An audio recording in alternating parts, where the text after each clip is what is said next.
આવા દેવા પડે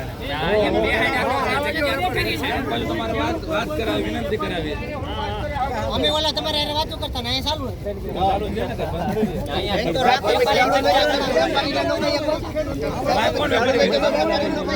કોણ વેપારી મારો વાત કરે આ વેપારી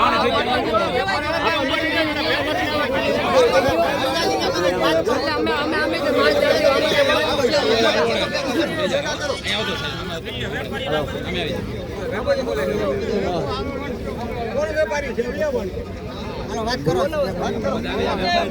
ક્યાં વેપારી મારે હું વાત કરે કયો હું કહું છું કે વાત કરવા જાવ પણ તમે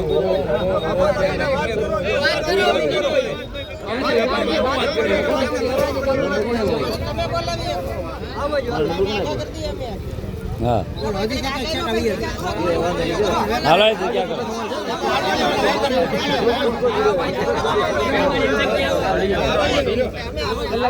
આગળ આવી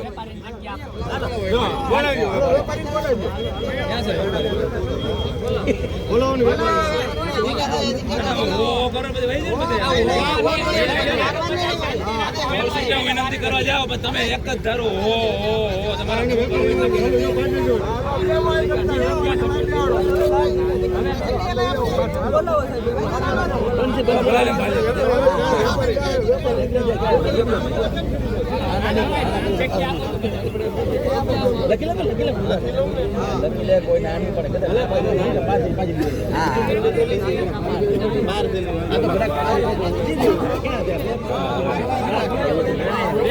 ડિસ્કસ કરવા તો પછી આપણને ઠીક લાગે એમ કરવાનું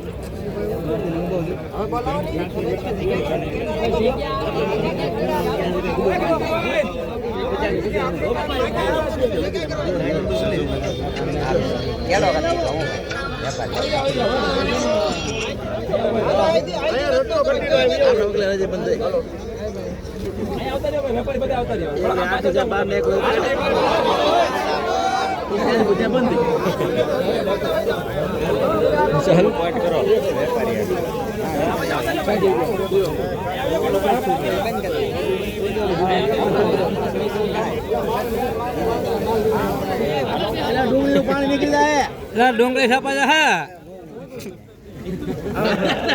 બીજા આવશે એસી નહીં આવે એમને ભરી લેજો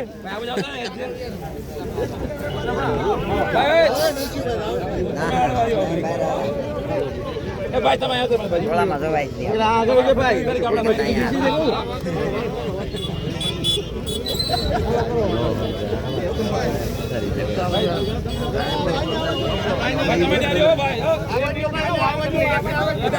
આવી ગયા પછી બોલાવશું પછી બોલાવશું કાંઈ તમતા જો બધું રેડી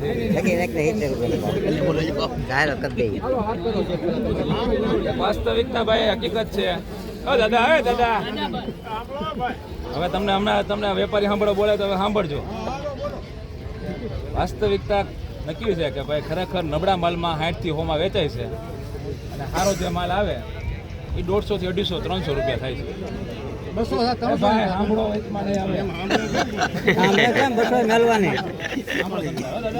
ખોટી વાત હોય પછી અત્યારે ઉભા રહે પછી કેજો જે હોય એટલે આ ગઈકાલે જે હરાજી હાલતી હતી ને આપણે સવારે જોઈતી આ ટાઈમે સારા માલમાં 200 થી 350 400 ના ભાવ હતા 1:30-2 વાગ્યા ને ઉપર ડિમાન્ડ હોય કે જે કઈ થયું હોય બધામાં 80-100 રૂપિયા કાલ નીકળી ગયા વેપારીનો માલ જ એને પડ્યો હતો અને છતાં 100 રૂપિયા ઘટી ગયા ભાઈ સાહેબ દાદા પછી બોલજો ને એટલે ગાડી પહોંચવાની વાતો ને બંધાણી નહોતી ત્યાં 80-100 રૂપિયાનું નુકસાન ગયું હતું ઉપર વધારે આવક થઈ હોય કે ત્યાં નીચા ભાવ હોય આ સ્થિતિ કાલને કાલ એ લોકોને નુકસાન છે ખેડૂતોને આ વખતે આંકડામાં આંકી ન શકાય એટલું મોટું નુકસાન છે 60-80-100 રૂપિયા વેચાતી હતી ડુંગળી 6-7 હજાર થેલાની આવક હતી વેચમાં થોડીક બોર્ડર ખુલી થોડી ડિમાન્ડ નીકળી કારણ કે ત્યારે આવકનો જે રેશિયો હતો ને એ ઓછો હતો એના હિસાબે થોડીક લેવાલી નીકળી હતી જેવી ભાવ થોડા ખારા થયા અને બધી જગ્યાએ આવક પુષ્કળ પ્રમાણમાં થઈ ગઈ અહીંયા દરરોજની આજે 60-65 હજાર થેલા આવક છે ખાલી લાલ કાંદા અને 40-45 હજારનો વેપાર થાય આપણે એમ ગોંડલ આપણે સૌરાષ્ટ્રમાં ભાવનગર અને એમપી મહારાષ્ટ્ર રાજસ્થાન બધે આવક ખૂબ જ મોટા પ્રમાણમાં થવા માંડી સૌથી મહત્વની તમને બધાને ખબર છે કે આ વખતે આપણે વરસાદ જે પડ્યો ને એમના હિસાબે ખૂબ જ મોટા પ્રમાણમાં આપણા વિસ્તારમાં નુકસાન થયું. અને આ ઘાવરિયું જે ડુંગળી છે એમાં ક્વોલિટી હાવ હોય ગઈ. અત્યારે આપણે જોયા લગભગ મેં 10-15 ઢગલા અત્યારે જોયા, એક પણ ઢગલામાં સારો માલ છે નહીં. ફેક્ટરી ક્વોલિટી છે. આજે ફેક્ટરી ચાલુ ન હોય ને તો આ ડુંગળી વેચવી પણ અત્યારે ખૂબ જ અઘરી પડે. અને ફેક્ટરીવાળાને પણ અત્યારે લાલ કેબલની ડિમાન્ડ ન હોય, પણ બનાવીને ભવિષ્યમાં વેચે એમ કરીને 2, 5, 10 કારખાના અહીંયા ચાલુ છે. એટલે આપણે અહીંયા વેચાણ થઈ જાય છે, આપણા માટે બહુ મહત્વની વાત. બીજા યાર્ડોમાં વેચાણ પણ નથી થતું. તકલીફ એ છે કે ક્વોલિટી નથી. અને ક્વોલિટી છે ને તો આજના દિવસે વેપારીઓ કાલે અમે મિટિંગ બોલાવી હતી. એક ખેડૂતના પ્રશ્ન હતો એ બાબતે મિટિંગ બોલાવી હતી. ક્વોલિટી હોય તો અમારે ભાવ આપવા જ છે વેપારી કે, પણ સારી એવી ક્વોલિટી છે ને. અહીંથી જે ડુંગળી મોકલે ને વેપારી તો ત્યાં 4-5 દિવસે પહોંચે ને માલ એકદમ બંજર થઈ જાય, ડબલ. ટૂંકમાં એમાં કાંઈ વધતું નથી. તમને બધાને ખબર છે કે અત્યારે ભાઈ ક્વોલિટી નથી, મોટા મોટી તકલીફ છે. એટલે સારી જે ક્વોલિટી છે એના સારા ભાવ થવાની શક્યતાઓ છે. પણ જે ભાઈ આ બધા ખેડૂતોની લાગણી એ છે, હવે ટૂંકમાં પૂરું કરવું હવે વેપારીઓ બધા કે ભાઈ નબળો માલ જે છે એ આ 50-60 રૂપિયા મૂકો છો, એની બદલે કંઈક 80-100 રૂપિયા કંઈક કરો. 80-100 રૂપિયા કંઈક મૂકો ને તો કંઈક ખેડૂતને મળે થોડું. એટલે નબળા માલમાં વધારે છે, 80% માલ નબળો છે. અને સારો માલ છે એના ભાવ થઈ જાય છે તો એમાં 150-200 રૂપિયાથી મુકાય એવો આપણે પ્રયત્ન કરવાનો છે બધા. એટલે ખેડૂતને નુકસાન ન જાય. આ વેચવી પણ બહુ જરૂરી છે. તમે સમજી લેજો કે અમુક ખેડૂતો 2-3 દિવસ ત્યાં પડ્યા છે, એનો માલ તો હાવ ટૂંકમાં ઉગી ગયો, એનો વારો આજે માલ આવશે. અને અત્યારે આપણે આવક પણ બંધ કરી છે. રવિવાર આપણે આવક લેવાની છે. જો આપણે 1-2 દિવસમાં સારો ભાવ હશે તો ઠીક છે. ગઈકાલે આપણે મેસેજ મૂક્યો હતો કે ભાઈ તમે નબળો માલ ન લાવો, બદલો ન લાવો, તો કે સારો માલ જે છે એની જે ડિમાન્ડ છે એ આપણે સારા ભાવ મળી રહે અને ખેડૂતને અહીંયા લાવવાનો થોડો ખર્ચો ન થાય. વાસ્તવિકતા એ છે માર્કેટ નથી, મોટા મોટી તકલીફ છે. બાકી નબળા માલના પણ સારા ભાવ થાય. એટલે આપણે અત્યારે વિનંતી ખેડૂતો એ કરવાની છે કે નબળી ક્વોલિટી છે કાંતિભાઈ એ 80-90 થી ચાલુ કરો.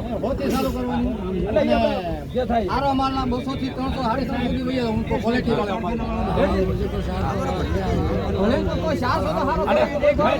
અને જો સારો માલ છે એ ભાઈ ઓક્શન આપણે 150-200 રૂપિયાથી ડિમાન્ડ મુકાય એવા પ્રયત્ન કરીએ.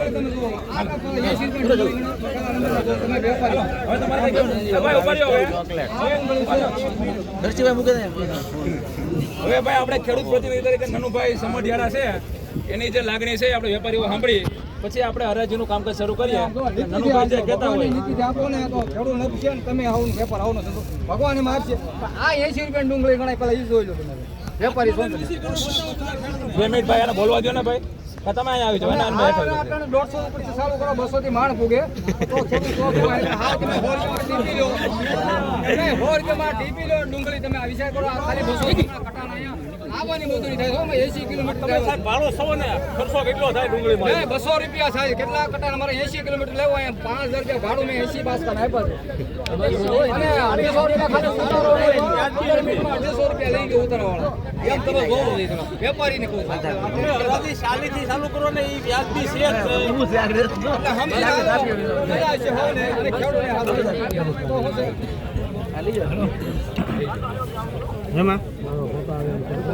ભલે પણ એને કઈ બોલવું જોઈએ ને એમાં હું વાંધો આપણે વાત કરી માલ લાવવું જોઈએ ના પડે. આ 2 દી અહીંયા તમારે આવવું પડે એ સારું નથી લાગતું. ખેડૂત અહીંયા ધંધાય છે.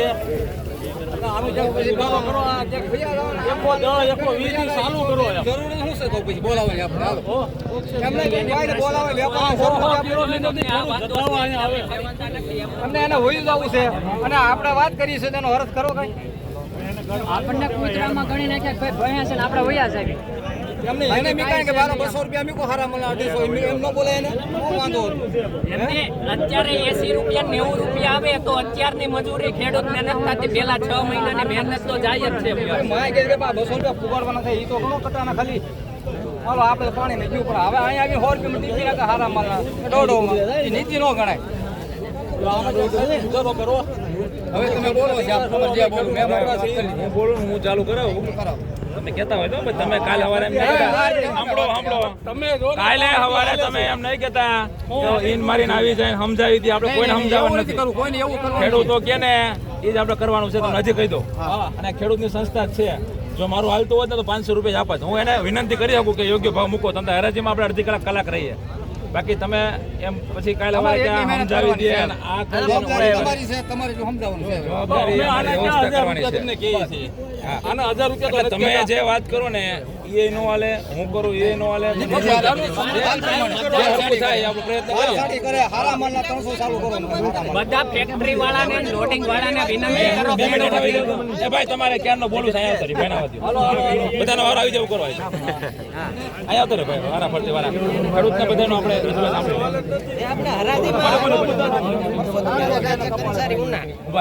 ભાઈ પરસોત્તમભાઈ છે ઉનાથી પધાર્યા છે ડુંગળી વેચવા માટે.